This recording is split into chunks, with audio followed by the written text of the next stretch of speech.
First things first, the Cowboys put together a dominant performance last night. Are they now the class of the NFC?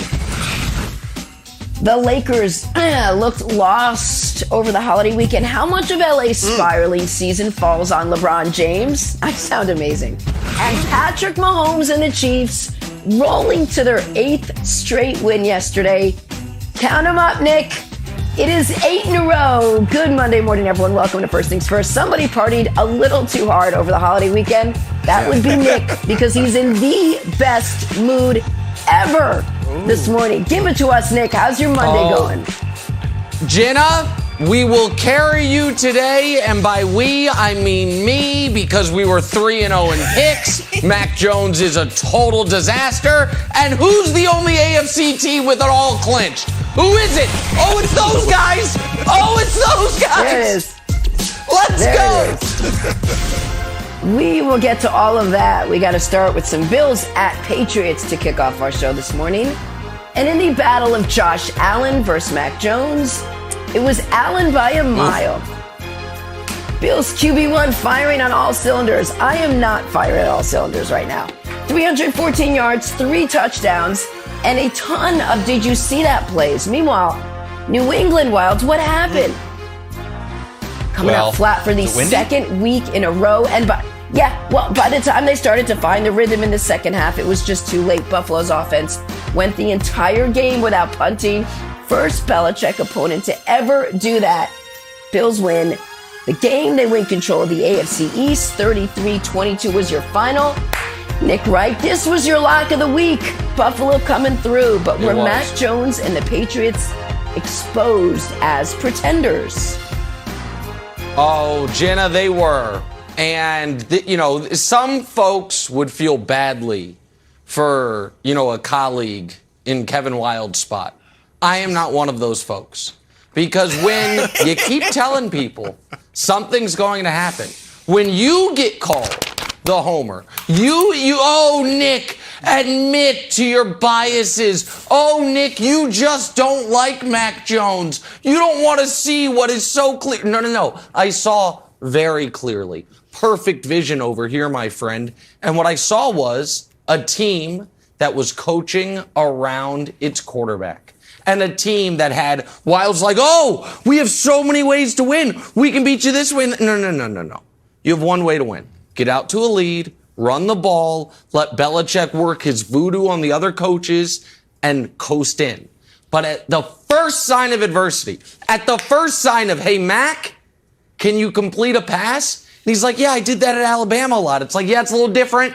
You don't have 3 first-round wide receivers running wide open. We need tight windows. We need good decisions. We need third down conversions.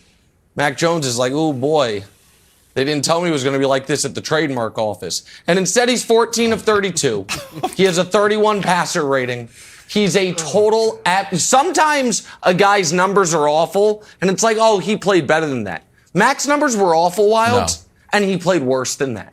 It was a total disaster for your team that now, can we show those AFC standings? Because Nick, why are you talking about the Patriots being on the road? Well, because they're going to be on the road. If they get in, they're on the road the whole time. Oh, that's a fun little letter by the Chiefs logo, by the way. What does that mean? We'll talk about that later. But Wilds, it's exactly what I told you was going to happen. So I don't feel badly for you. You did this to yourself, and you go right ahead, sir. Okay.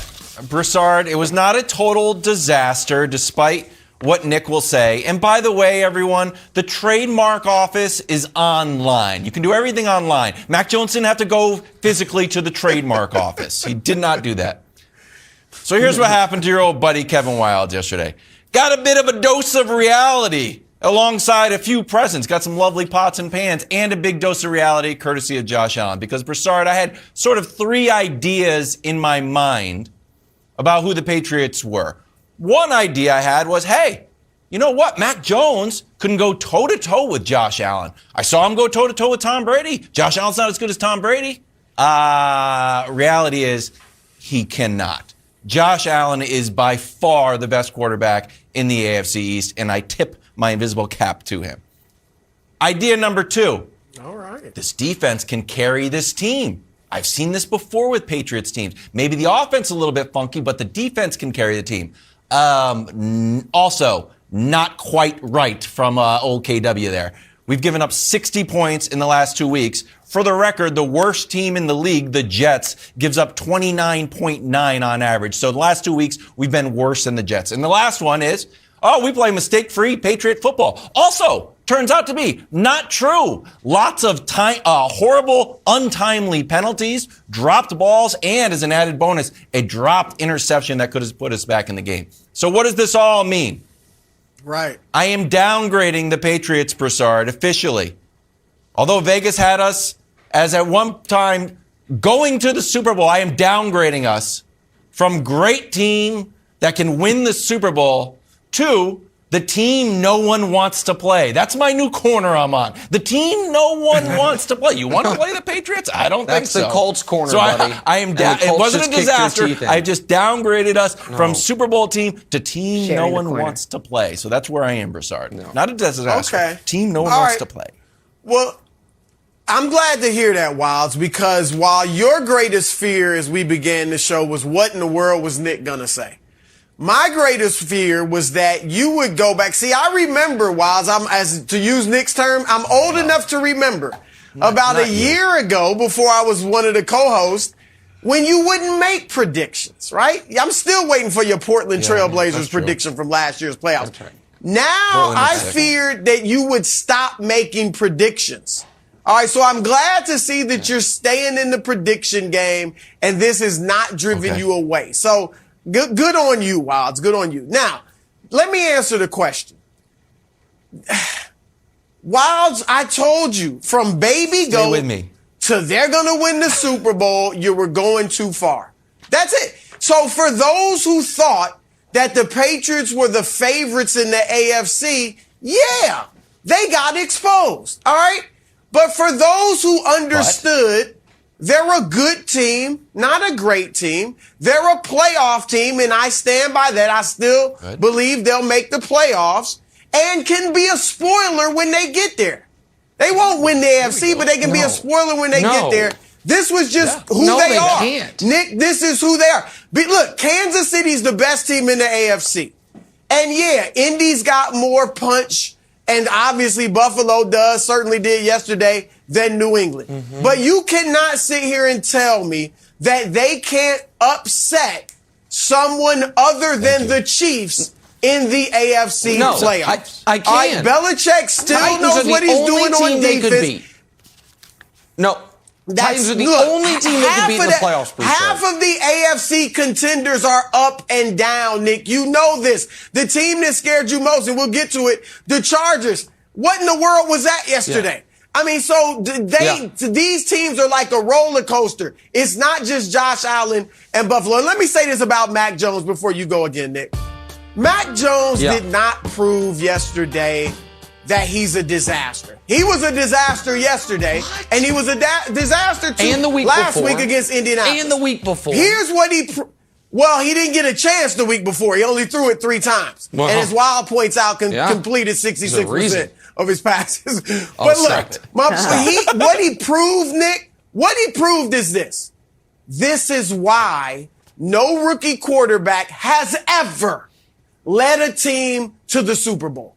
Not Peyton Manning, none of all the all-time greats. None of them led a team to the Super Bowl because they're not ready. And Mac Jones is not ready, but that doesn't make him a scrub. All right, as the pressure has increased, as the expectations have increased, his play has decreased. As teams have gotten some tape on him and watched him over the weeks, and now they're better prepared for him, he has decreased. So he does have to go back to the drawing board.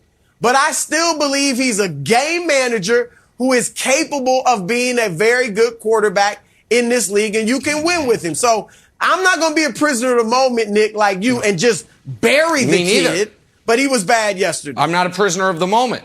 No. I'm just, it's just confirmation of literally what I've said all year. Here's the problem for Mac Jones. There's the high upside doesn't exist. So you would hope at the very least, if we're not going to get the high level throws, Davis Mills yesterday, 3rd round rookie, made more high level throws in one game against the Chargers than Mac has made all year. So one would hope that if you're not going to get the high-level throws, you're at least not going to get the brutal mistakes. You're at least not going to be 1 for 10 on 3rd down. You're at least not going to throw into triple coverage. But, of course, he did all of those things. And here's the problem. The problem is we don't get to act like that we didn't have stances and opinions that have now just gone out the window. Here's things I never want to hear again. I never want to hear baby goat again. I never want to hear the dynasty is back again. There is a current dynasty in progress. We lost 2 games in a row. The AFC. Oh, give me a break. Yeah, but you're going to go 3 years without winning a playoff Super Bowl in You're going to go years. Buddy. You're a dynasty now? Buddy, I got it. One Super Bowl. I said it's in progress. 50 years. Yeah, it's in progress. Holy cow. Listen, we're going to have a long list of teams who have won playoff games more recently than the Patriots here in a few weeks. When unless they draw the Titans, they're one and done in the postseason.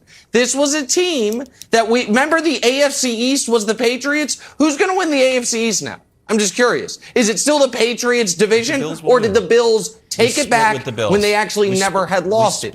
And here is, we split with the Bills. all, right, but who's going to win the division? I'm just curious. You still got the Patriots winning the division? I don't. We could make that bet. But here's I do have in seriousness, a question for Wilds. Because Mac Jones did just come off his 2 worst games of the year, aside from the Saints game.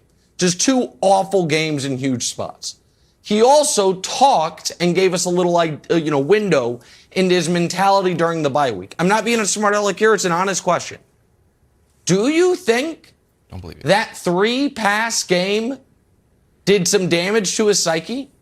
Do you think that the game where his coach allowed him to throw fewer passes than anyone had thrown in a game in 47 years, and then a week to sit and stew on it, do you think that hurt him? Because the play on the field would say it did.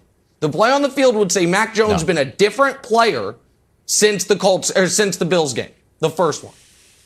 Look, I think it's a fair question because his performance has gone down. I'm wondering what happened at the bye.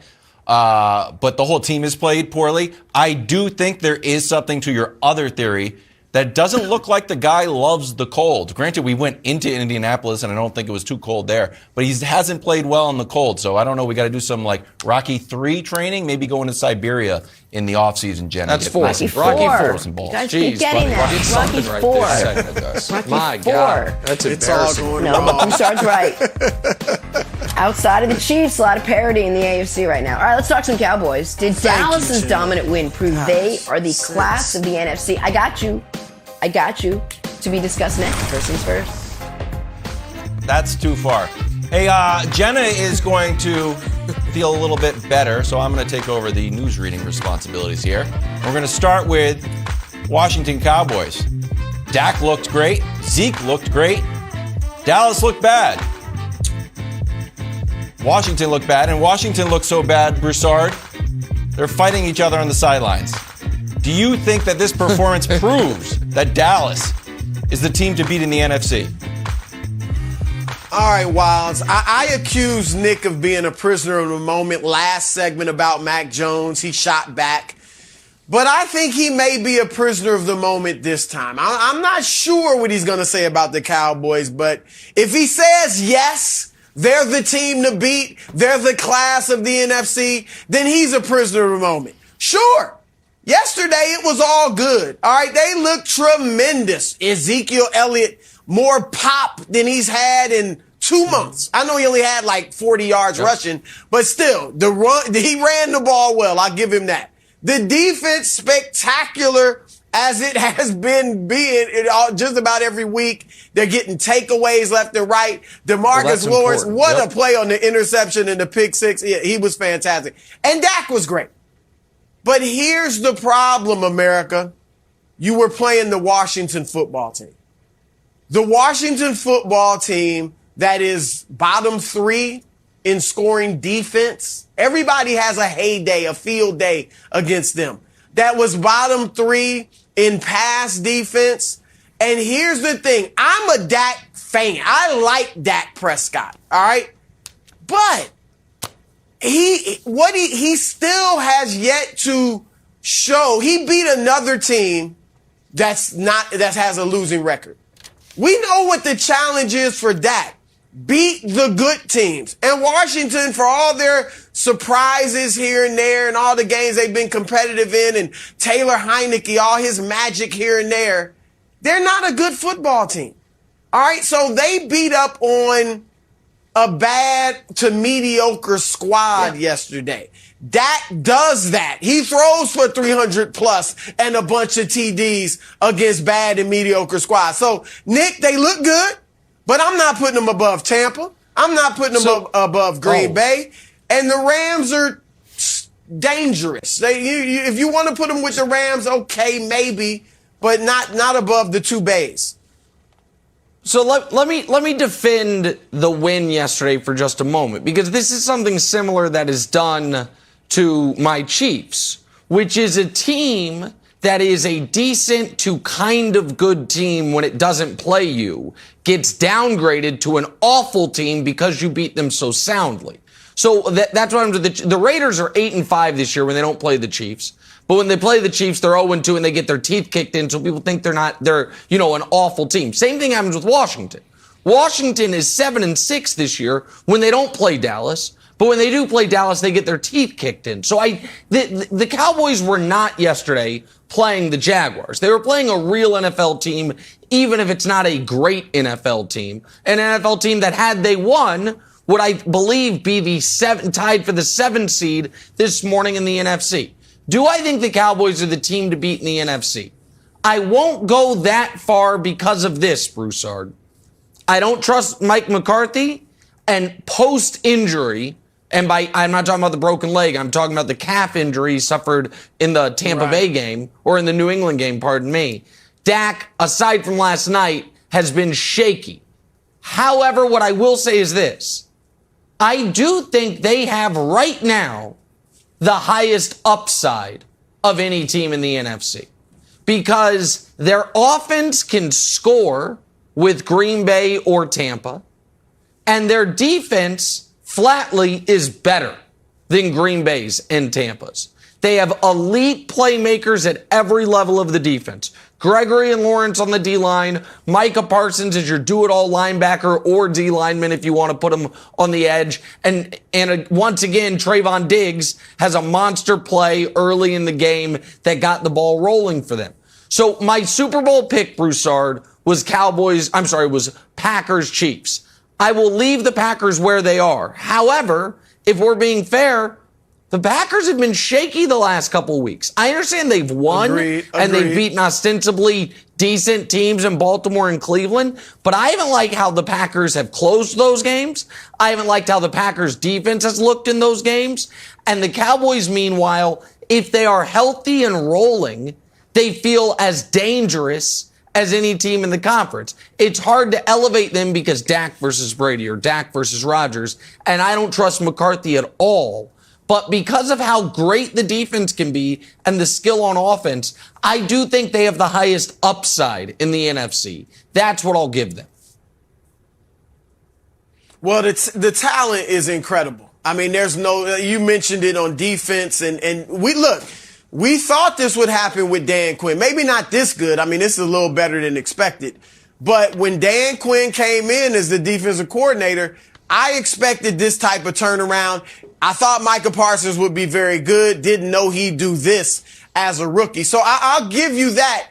But like I said, my question, Nick, is Dak. And I'm a guy that has ridden for Dak. All right. But he does have to beat the good teams. And Washington's a pretty good team. They're not bad, mediocre to pretty good. All right. But I don't want to make them out to be one of the juggernauts of the NFC or a top team in the NFC. But look, Dallas did what you should do against these types of teams, right? They went out there and destroyed them, and obviously to a further extent, Wiles, than we thought they would It just all came together yesterday. But like Nick said, Dak has not been good since the calf injury. That was really his first breakout game. So let's see him do that over the next couple of weeks heading into the playoffs, and then maybe I'll believe a little bit more in them. All right, Broussard, the other big piece of news out of this game was the sideline fight or almost fight, punch that didn't land between Washington players. Do you think this is a big deal or not a big deal? There's a theory out there that if this game was closer, we would just move on. I don't subscribe to that at all. I think that punch was like very close to landing. Maybe it missed on purpose, but I thought this was a big deal. The guys afterwards said, no, not a big deal. You know, it just happens. What was your take on the punch that wasn't? Look, now, like you said, that was a heck of a punch. I mean, if that lands, you know, things really get interesting.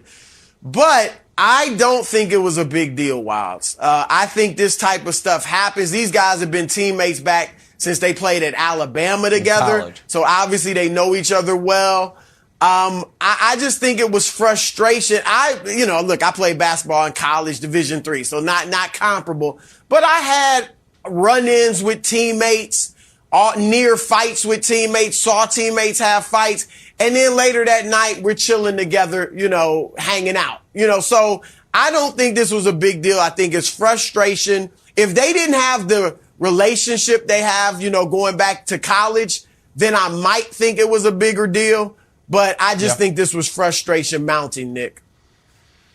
Obviously, it's fortunate for all involved that Allen's punch doesn't land there. And because it doesn't land, I can say this with more confidence. Daron Payne's the one in the wrong here. You can't poke a guy's stand over a guy and poke him in the head. That's the match. Like I understand that might be a controversial. Right. That is going to get you swung on in a lot of workplaces, much less the hotbed of an NFL defensive lineman's sideline. You stand over a guy. Wilds. We work in a very safe workplace. If you stand over me and lecture me and poke me in my head, you're getting swung on. Like, people get swung on for less than that. So now it's fortunate because that was a straight hard right. That would have done real damage if it landed. But I think Daron Payne, when he does that, knows I better be ready to bob and weave because I might get swung on right here. Like, that's a thing that people get hit for, I believe. And see, just for the record, sometimes I feel like you do that to me emotionally. So. True, very true. But Wilds, I also think that the poking speaks to their relationship. Yeah. I don't know that you just do that to anybody. You know, like, you got a relationship, and I think that speaks to it. Oh, okay. So, but you're right, Wilds. What an optimistic right spin on it. It's actually pretty good. That right hand, that was a Jake Paul right here. Oh, Packers beat the Browns. Is it all Baker's fault, or are we still somehow blaming Odell? That's coming up next. Hey, Merry Christmas to the Packers. Baker's gifted you 4 interceptions. He got sacked 5 times, too, in the loss. Broussard, how much blame does Baker deserve for this lost season? Okay, look, I don't want to sound like a Cleveland homer, but first of all, the term lost season, it's not yet lost, okay? They still could get in the playoffs. They got to beat Pittsburgh, and they got to beat Cincinnati, who they bludgeoned earlier in the season. All right, now, I know that might sound like a lot for them to do, but they look very good against Green Bay outside of Baker. For them to be in the game after 3 first-half interceptions, it was incredible that they even had a chance to win. And obviously, we know they were marching, and then for maybe the game-winning field goal, and Baker threw another pick. They looked good 2 weeks ago with their 3rd-string quarterback when they lost to Las Vegas. So the Browns outside of Baker are playing pretty good football. So I got to give them a chance against Pittsburgh and Cincinnati. So it's not totally lost. But Wilds, if it is lost, you got to put the lion's share on Baker. And I'll give him a little, I'll make a mental note that he's played through injuries and he's braving through the shoulder injury and so many other injuries that he has. But Baker is the reason they will, if they don't make the playoffs, it'll be on him, period. They could have beat Green Bay. They could have beat Baltimore had Baker played pretty well. He couldn't figure it out with OBJ, right? They got a top 10 defense, a top 3 run game. Even when they were 3-1, Nick, Baker had like 2 touchdowns and 2 interceptions at that point. So he has been bad all season long. I'm not ready to give up on him for next year unless I can get better. But Baker would deserve the lion's share of the blame if they don't make these playoffs. Okay, here's my issue with it. I'm not going to give the lion's share to Baker at all, Nick. And here's why. You know, in the NBA, sometimes before games, the star player will say like, hey, hi everybody, how are you? Welcome back. We appreciate you, or Merry Christmas, or whatever. If in Cleveland, I know this game wasn't true, if Kevin Stefanski got up on the microphone and announced to the stadium, hey everybody, just want to take a show of hands. Are we a running team or a throwing team? Let me see the show of hands for run. Every single person would raise their hand. And Stefanski would be like, let me see for pass. And Stefanski would raise his hand. I think we're pass guys. You are fun. Here's how the game ended. Everyone knows they're a run-first team. Nick Chubb run, good. Nick Chubb, another Nick Chubb run. Then this is what happened to end the game. Baker incomplete. Baker pass completed. Baker incomplete. Baker incomplete. Baker complete to the wrong team. Interception, and the game was over. I do not know why Kevin Stefanski won't just stick with what's working. Bill Belichick style, run. And now, because he gives the ball to Baker and Baker screws it up, you gotta throw a little. You shouldn't have been throwing the ball to begin with. Yeah, not the end of the game. I know you're jaded by the 3 pass if they would have just run the ball, here's the thing. If they would have just run the ball at the end there, yeah, they don't turn the ball over. But then because of the time score situation, you're probably asking your shaky kicker to kick like a 45-plus yarder. By throwing the ball, you can get it into chip shot field goal range, which is what he was trying to do. But as you are learning with your beloved Patriots, Wilds, it's hard to coach with one arm tied behind your back, and that arm being, I don't trust my quarterback. So I put the lion's share of this at Baker's feet. Baker, remember when it was like, I decide if I play when they were talking about the injury? Well, once he does that, he removes that excuse from the quiver, essentially. I think he's clearly injured, but I also think his brain isn't injured, and he's making bad process-related decisions. There is no chance I would sign him to a long-term contract this offseason. Even if he took below market value, there's just no chance I would give him the long-term contract. And that was the big question going into the year. And I've been a huge Baker fan, but I have to evaluate what we're seeing. What we're seeing this year is a massive regression. And so he's going to go into that 5th-year option. If he plays well, they'll tag him. And if he doesn't, then we'll see what happens. But he's not getting any type of long-term deal. But just to elaborate quickly, Wilds, on Broussard's original point, I do want folks to understand Broussard is exactly right about the Browns still being alive. I know it's like, oh, this has to happen, that has. Here's all that has to happen. If the Chiefs beat the Bengals and the Rams beat the Ravens, 2 things that I think all of us think will happen, then all Cleveland has to do is beat Pittsburgh next week, and then they play for the division week 18 against Cincinnati. So they're not dead, but even Wilds, if they win the division, this is still a lost season, still a disaster for Baker, and I still would not give him a contract extension, even if they rally at the very end of the year and make the playoffs, because he has regressed so much this season, Wilds.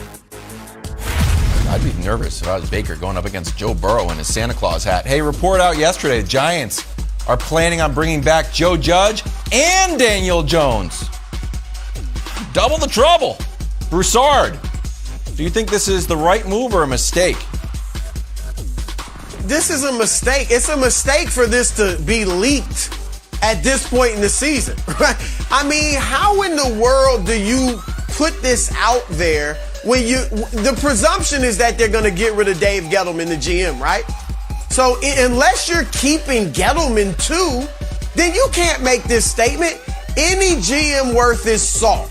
All right, now I get that there's only, 32 of these jobs. So a guy that is just getting a first chance maybe to be a GM or didn't think he'd ever get another shot, maybe he'll take the job with the being told by ownership, you got to keep Joe Judge as coach and Daniel Jones is your quarterback.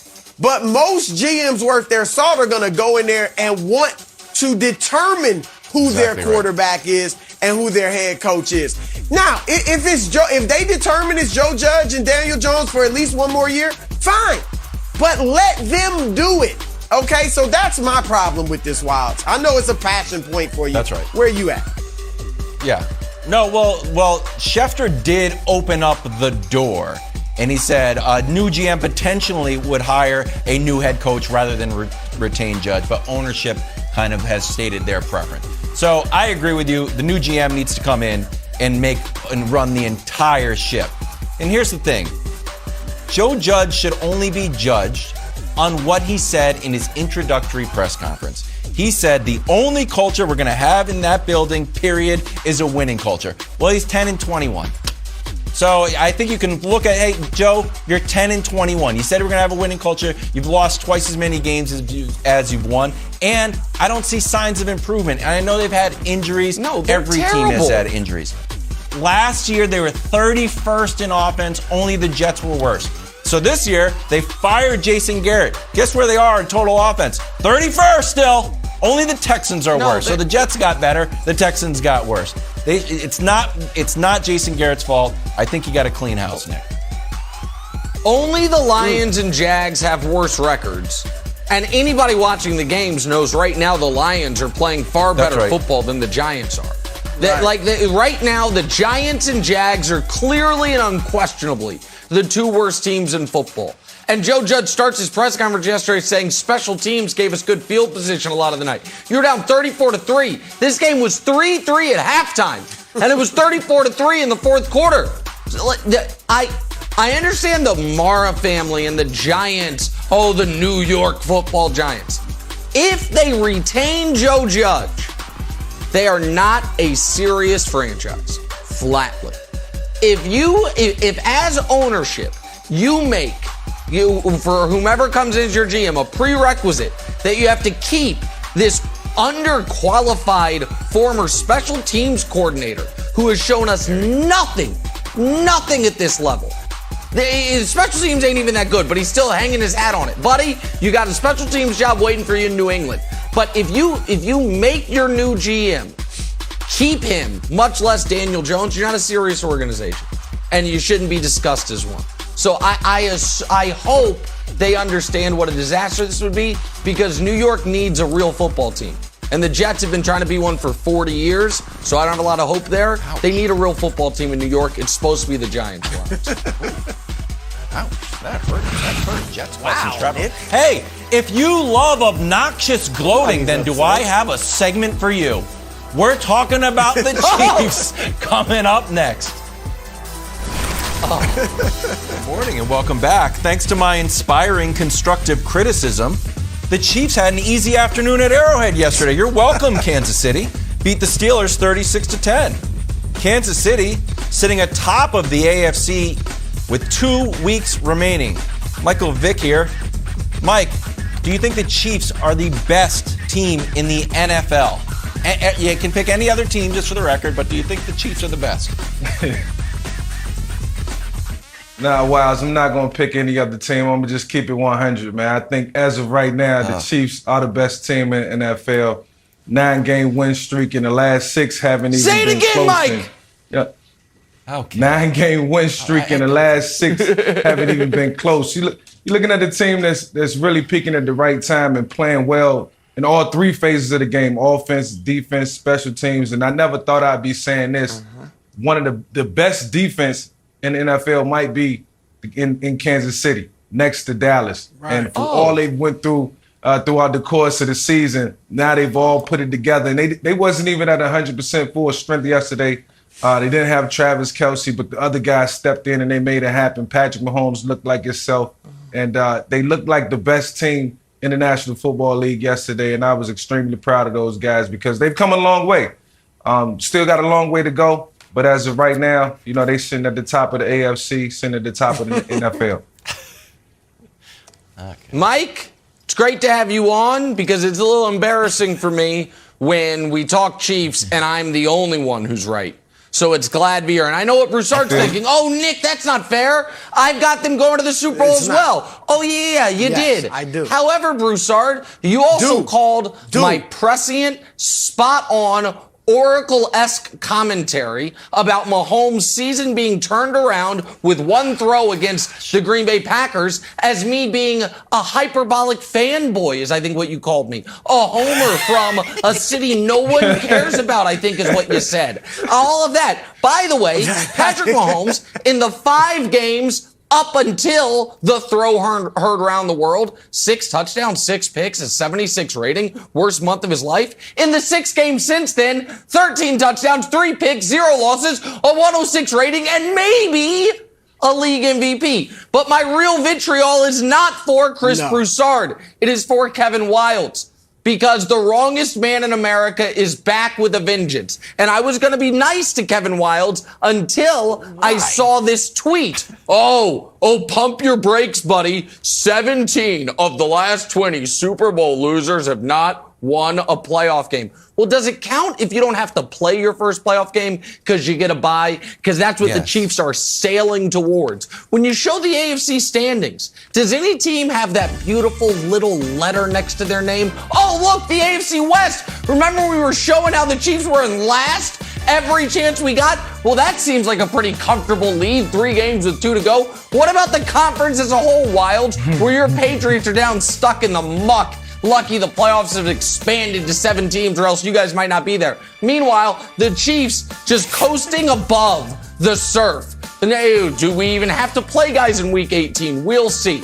So yeah, everything I said about this team was correct, Wildes. They're the most dangerous Chiefs team ever. Nothing is wrong with Mahomes. And they are the overwhelming favorites to go to the Super Bowl for the 3rd straight year. So how many apologies do you want to give, Wildes? That's my question. How many?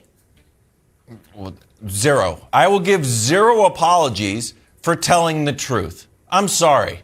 And the Chiefs also did everything that I asked. For the record, am I the oracle of Kevin Wildes? I said, you know what? Patrick Mahomes, who was leading the league in interceptions, Broussard, doesn't look like Patrick Mahomes. If the Chiefs are going to be any good, he needs to start looking like Patrick Mahomes. And he did. Said the defense looked terrible. And because they were. And next thing you know, they turned it around. So rather than giving apologies, I think the thanks should come this way from you to me for inspiring the Chiefs, just like the Budless usually does. And another fact, and this is what I'm holding on to, you can blame me, you can blame Dusty the researcher, you can blame historical facts. Yes, it is true that 17 of the last 20 Super Bowl losers did not win a playoff game. That's just the fact. So I know you want to start the parade and you're at Party City buying your Super Bowl hats and a bunch of confetti to throw on yourself and your family. I'm just saying, take it easy, look at the facts and say, maybe we're peaking a little bit too early. Maybe we're not all that different from those other 17 teams. It's almost January. I'm just laying it out. I've been proven right the entire When do you want us to peak, buddy? Show. In the playoffs. All right, win the playoff game. That's all I'm saying. History's not on your side. Wildes, I'm not going to pounce on you. I'm not going to jump on you, beat you while you're down. I'm trying to teach Nick how to win with class. All right, Nick gets up here and gloats. Every Kansas City victory, he wants to gloat and he wants to embarrass you and all. I win with class. And Nick, look, Nick has to admit, he wants to talk about that 3rd down pass by Patrick Mahomes. But Nick, it was my tough love that got while you were waving the pom-poms, I was giving the Chiefs tough love. And I was the one that said, this Chiefs team is learning. They're going to be better for their struggles earlier in the season. And this could indeed be the best Chief team in the Patrick Mahomes era, the fledgling Patrick Mahomes era. And Mike, that's the thing I like about this team. Now, let me answer the question quickly. They are the best team in the league, I believe. but it's not like it's going to be a cakewalk for them. I think the AFC, it'll be shocking if they don't get out of the AFC playoffs. But Tampa Bay will be tough if that's who they face. Green Bay will be tough. And even if the Rams somehow or Dallas emerges, whoever gets out of the NFC, I think is going to have a chance against the Chiefs. Yeah, so it's going. Yeah. So I'm just saying, I do think they're the best team, but it's not just like, oh, they're going to run through everybody. We saw the run game, Clyde Edwards-Helaire. I've liked him. He's a homeboy from Louisiana. Did you see him run over the 2 Steelers yesterday on that touchdown run?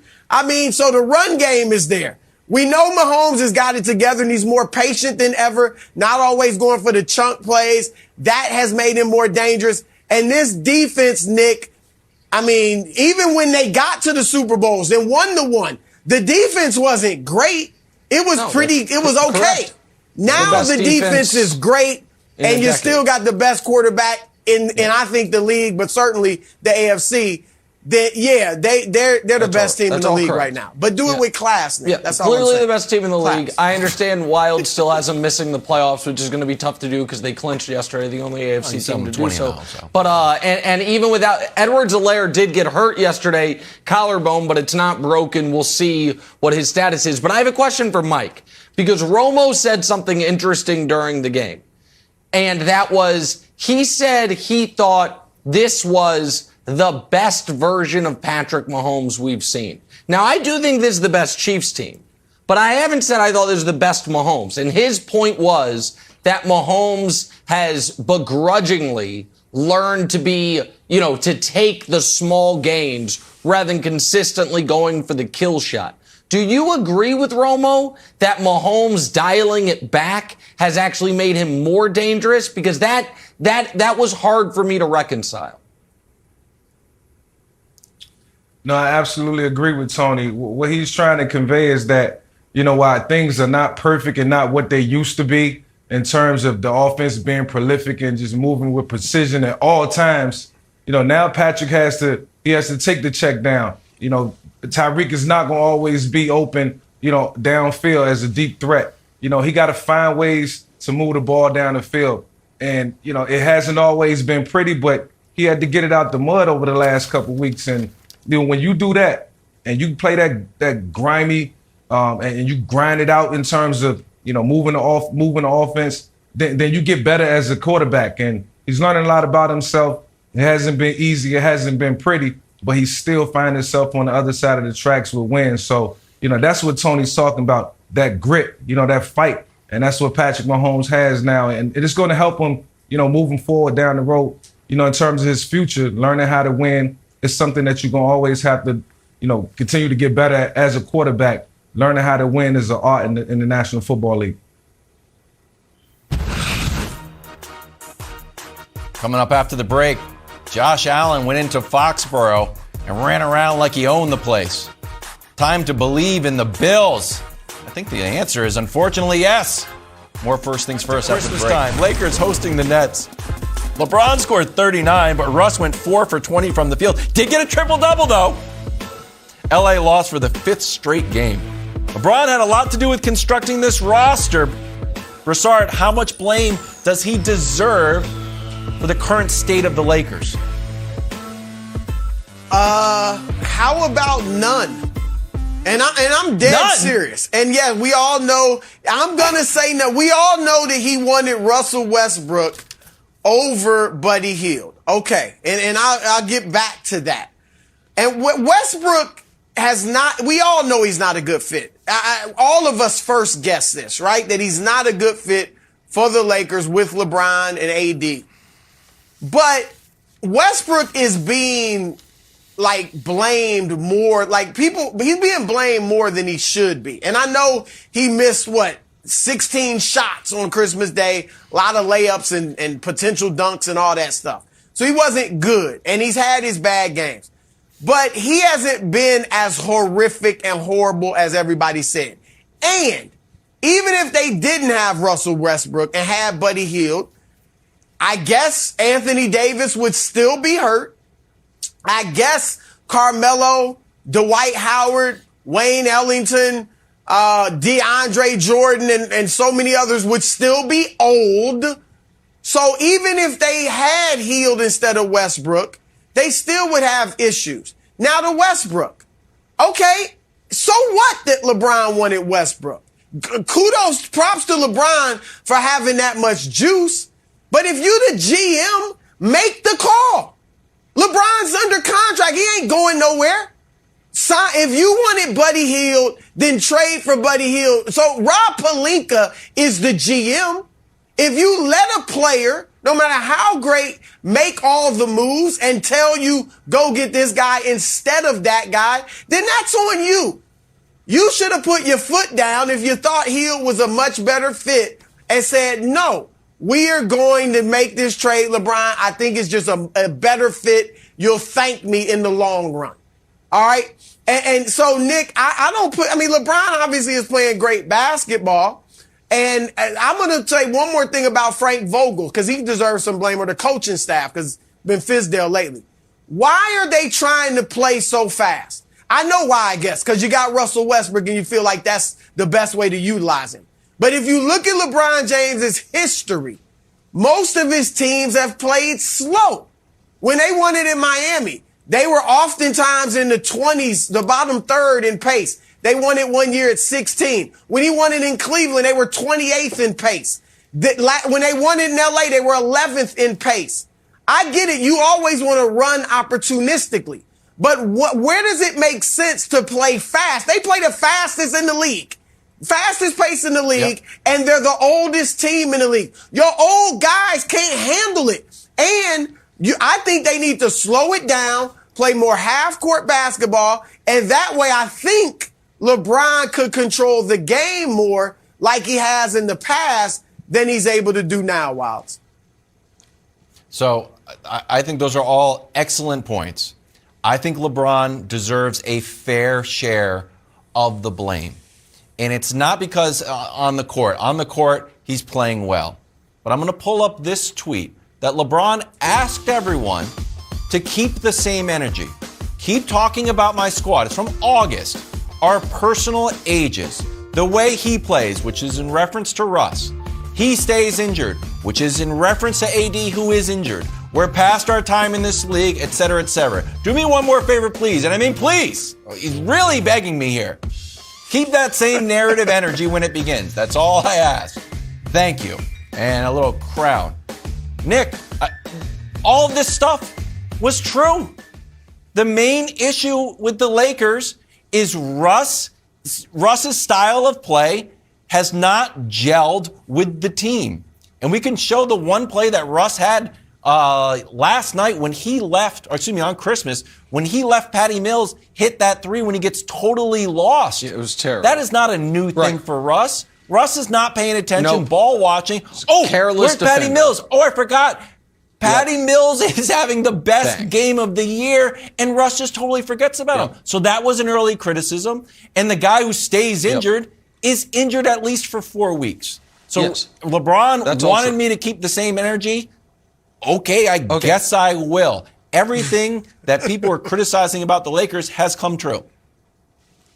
So, but I also want you to keep the same energy because I want to talk about this. Because we all agree that whatever blame LeBron deserves, and put Wilds back up if you can, has nothing to do with his play on the court. He's amazingly, Broussard, I don't know if you'll believe this, he is averaging the most points he has averaged since before he was a Heat in over a decade. He's at 27.5 a game. It's the most points he's averaged in a season in over a decade. Since the suspension, he's 38-7 on 53% a night. Christmas, great example. He sat for 8 minutes. They're minus 16 in the 8 minutes he sits. So when we're talking about blame, we're not talking about how he's playing. He's still playing listen, he's not better than Giannis. He's right now not playing better than Durant, but he's still a top 5 guy in the league at minimum, right? So we're talking about roster construction. And here's my question for Wilds. And you thought I was joking last week, but I'm dead ass serious. If we are going to hang around LeBron's neck roster construction, when they fail, then how much bonus points in the GOAT debate does he get for building a champion in Cleveland and building the champion in Los Angeles? Because you don't get to say he was only, now in Miami, he wasn't pulling the strings. Pat Riley was. So those two titles, player only. But if we are going to say now, when it looks like LeBron built a bad team, that he has to own some of that, even though he's playing great, how much of a bonus does he get for building a champion in Cleveland and building the champion with the Lakers? Because if he had the juice now, he had it a few years ago. He forced the trade for Anthony Davis, did the moves they made, he forced out David Blatt, gets Ty Lue in there, has him trade Wiggins for Love, all of it. So does he get bonus points on those rings? Does he get more credit than the typical NBA superstar if he is now getting blame because while he's succeeding as a player, his side gig as assistant GM, he's had a bad year? Are you going to bake that into your LeBron career analysis? It's an honest question. I'm not being a smart aleck. Broussard, I would bake that in slightly, just like I bake in Tom Brady's Buccaneers legacy slightly. The fact that Tom Brady recruited people, brought Gronk out of retirement, brought AB to the Bucs for better or for worse. That was Tom Brady's team. I think he deserved extra credit. Do I think he probably deserves a little credit for like getting Blatt out of there and bringing Ty Lue in? I do. Do I think that like catapults him above Jordan in any way? No. But I do think he deserves credit for those championship teams and blame for this team. I don't bake that into the GOAT debate at all. It's a nice little part of LeBron's story that, hey, you know, he also helped build some of his teams. He had that much juice. But I don't know that the Kevin Love move was a great move. I mean, Kevin Love did little to nothing in those finals. Now, Kevin Love, I thought and I used to defend him with Cleveland as a third guy that would give him 17 and 9. So he played okay for Cleveland, but Andrew Wiggins would have been dogged there in Cleveland. Defensively, they would have been better. So I don't know that was a great move, Nick. And David Blatt, with all due respect to Ty Lue, I think it's possible they would have won the championship with David Blatt. I mean, that LeBron is just that good, and that team with Kyrie as well was that good. Again, maybe not, but so I don't put that into the equation. Yeah, he obviously played a role in Anthony Davis getting there, but who wouldn't bring Anthony Davis to your team? A lot. You know, so I don't. That's a little revisionist. At that point in time, there was a hold on. At that point in time, no. But now people might look at him as injury prone. But at that point in time, there was absolutely the opinion out there that the Lakers traded away too much, their entire young core and all their picks, and that they were banking on LeBron still being the best player in the league when he wasn't going to be that anymore, coming off the first year in LA when he was injured. Now those takes have been burnt. You know, those tapes have been burnt. But Wild's buddy Bill Simmons, my buddy Bill Simmons, has a few of them. Many people have the Lakers, what are they thinking? And then they ended up winning the title, and LeBron demanded his respect. But it's fine if we want to say the fact that we have 20 years of evidence that, you know, Jordan can't build a team and LeBron has had one tough year building a team, that doesn't go into the GOAT debate. So be it. That's fine. But in all seriousness, here is the big problem for the Lakers. The big problem for the Lakers, Wilds, is that LeBron's numbers are so good and they're still playing like this.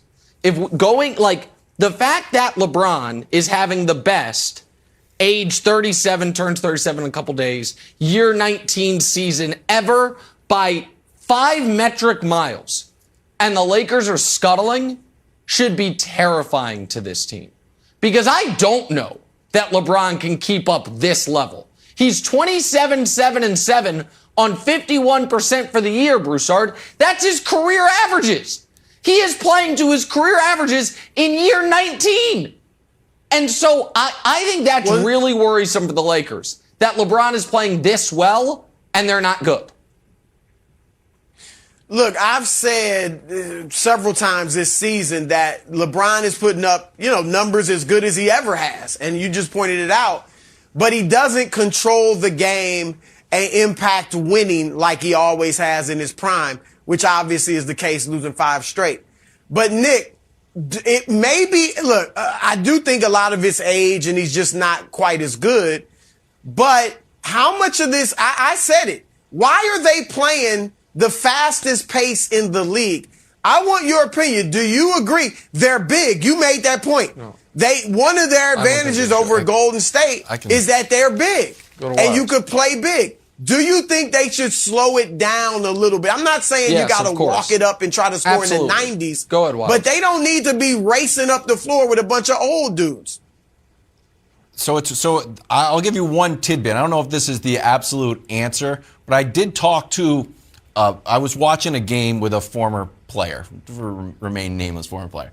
And we're watching old Spurs. The Spurs were old, and I was like, man, game's really moving up and down. Spurs were running a lot. I don't think that plays out well because they're so old. And this guy told me, he's like, you know what? When you're old, you're still like a world-class athlete. You can go up and down the court, but you don't want, it takes more energy to slog and push and grind and cut and run the baseline and run. Like, it's actually, it might, and I'm not saying this is guaranteed, but it might be they're playing so fast because they are old that they don't want to play slow and get down there and push and grind. That is a theory that's out there from unnamed NBA player. Another theory is a team that needs to be convinced not to play DeAndre Jordan might not be very well coached right now. There's also that theory. That maybe there's just making some bad decisions, Wild. Maybe that. Maybe they're not very well coached. That's on the board, probably more likely. Oh, action-packed medal stand coming up. Big game for Embiid. 36-13 in a win. Not enough to get on the medal. Nick, who's there? Sorry, Embiid, and sorry, Joker, but we went only Christmas Day. Why wasn't Joker playing on Christmas, by the way? MVPs usually do. Maybe he and Dave Cowens can talk about that. All right, bronze medal, LeBron in a loss. 39. What did LeBron have in this game? 39, 9, and 7. 40 minutes. Plus 8 in those 40 minutes, but that, of course, doesn't matter because they're minus 16 in the 86. They lose, so he only gets the bronze. Silver medal, James Harden. Broussard's trying to shift the Overton window on Harden. He's trying to tell America that I said James Harden's a terrible basketball player. I never said that. I'm just highly concerned about how he's played up to this point in the season, but he was great on Christmas Day. Gold medal, though. The best player in the league. Giannis, 29 minutes, 36, 12, and 5, and the defensive play of the weekend, the help side block to save the game. Boston, you stink. You blew this game, and you should be mortified. You stink, Boston. Giannis does not stink. Giannis is the best player in basketball. Giannis right now, sorry Steph, sorry KD, he's the MVP again. There's your medal stand from Christmas Day in the NBA. Wow. Well, to Boston stinking, to the Patriots not playing well either. Brutal. Back to the Pats. Not a fun day for Bill Belichick. So maybe not the perfect time to ask him this question. Take a listen. Hi, football aside, sorry, but I'm doing a story about New Year's resolutions, and I was just wondering if you had any you wanted to share with your fans and our readers? Yeah, no, not right now. Okay, thanks. Maybe next week. Welcome back to Stories to Start Your Morning, sponsored by Ram Trucks, built to serve. Rough day on the farm for the baby goat. Not going to lie. Josh Allen played like an MVP. The baby goat did not. Nick, I do not believe the Patriots were exposed. They've just lost back-to-back games. Do you agree with me, olive branch style, my friend? Well, yeah, I kind of do. The Patriots weren't exposed. Your quarterback was, though, and that's a problem because you've called him the baby goat. You've said he's going to lead the dynasty back. You said the Patriots just took a gap year. You said the Patriots own Buffalo. They would never lose in Foxborough, and instead they just get their asses handed to them again. Second straight week. By the way, I don't think it's coincidental that Mac Jones was playing his best game, played his best game of the year against the Titans, and then Bill Belichick humiliated him with that game playing against Buffalo. Because there was a light breeze. He had a week to think about it, and since then he's been terrible. Still doesn't have the high-level throws, but has mixed in some truly awful decisions, some really, really terrible throws, and he was 5 for 10 in the first half for like 40 yards, and it was the best first half he'd had since November. He was 14 of 32 with a 31 passer rating yesterday, Wilds, and he was worse than that. And so, yeah, I don't know how you can look at the Patriots, a team you had going to the Super Bowl, and believe they have any chance of winning a single playoff game against any AFC playoff team they could be facing unless they get the Titans without Derrick Henry. Then maybe they would have a shot. But any other scenario, and they're one and done in the postseason, assuming they get there. So, yeah, I'd say your guy was exposed, Wild. Okay. If you're going to go that far, I'm going to disagree. Broussard, I admit, once I saw that we were on top of the AFC, I was flying a little too close to the sun. I admit. I was calling the baby, me and the baby goat, I was riding with him. I would go and check in on the barn. I would give him a little bottle of milk. I said, we're going to go all the way to the Super Bowl, my friend. And he would say, bah. I say, all right, baby goat, chill out. There's going to be some stumbles along the way. And since the bye, the Patriots have not played well. There's no doubt about it. The defense has allowed 60 points in 2 weeks. That is worse than the Jets defense. I thought the baby goat could go toe to toe, horn to horn with Josh Allen. That is not true. We still have a lot to grow on. And I thought the Patriots would play mistake-free football. They didn't. They had dumb penalties. They had dropped balls. They had a dropped interception. That being said, nobody wants to play Bill Belichick in the playoffs. No one is going to look at those playoff teams and say, Titans or Bill Belichick. You don't. So I have downgraded, and I admit I flew too close to the sun. I have downgraded the Patriots from we're going to the Super Bowl to dangerous team. And Broussard, that's where I want to be.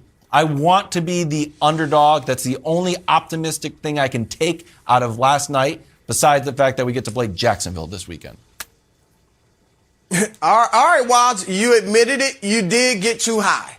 All right, you were thinking they were the favorite in the AFC, and they were exposed. They are not that.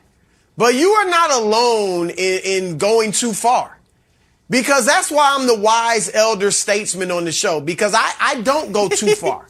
Nick went too far as well. You went too far on the Patriots. Now Nick just says they don't have a chance. They don't have a prayer of winning a playoff game. Nick, stop it.